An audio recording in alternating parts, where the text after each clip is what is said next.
If you go to, now I am going to draw something that hopefully you'll be able to see. If you go to the doctor says that you have cancer, your next question should probably be, what type of cancer, right?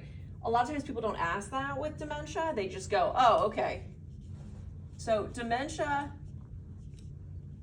similar to cancer, is an umbrella term for a bunch of different causes of cognitive loss. So there's over 100 different types of dementia.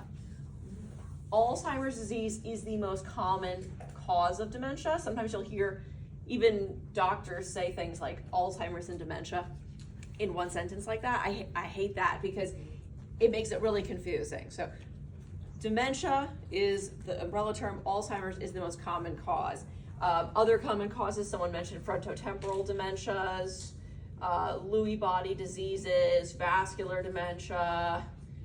There's a thing called late LATE. There's a whole bunch of different causes of cognitive loss. The challenge, I don't love this marker, so I'm gonna switch. And hopefully this one is better.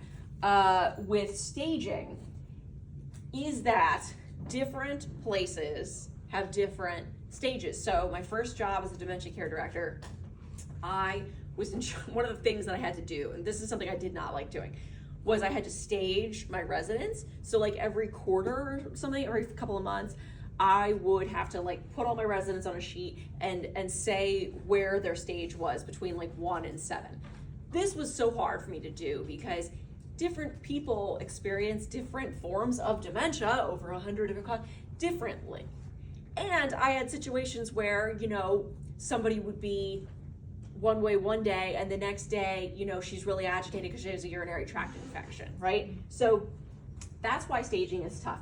Also, different places have different stages. So I never talk about stages like 1, 2, 3, 4, 5, 6. I talk about stages being early or, you know, early on, moderate or middle stage, and then late or advanced stages. That's typically how I talk about it. To me, someone in a moderate stage does not really realize they have dementia or doesn't realize the extent of their impairment. To me, that's really more of that moderate stage where they don't realize that anything's really wrong. A lot of times the stages too, it's so hard to say, oh, okay, this is when the other shoe is gonna drop, right? Because we don't know. So what happens a lot in dementia care is that someone's going along, they're doing okay, and then there's what we call a precipitating event. So that could be like a fall, a stroke, something that causes them to decline. Now the new baseline is here, but maybe they get a little better, so they improve a little bit, and the new baseline is here. And then they're going along, everything's fine. And then there's another precipitating event. And so they decline.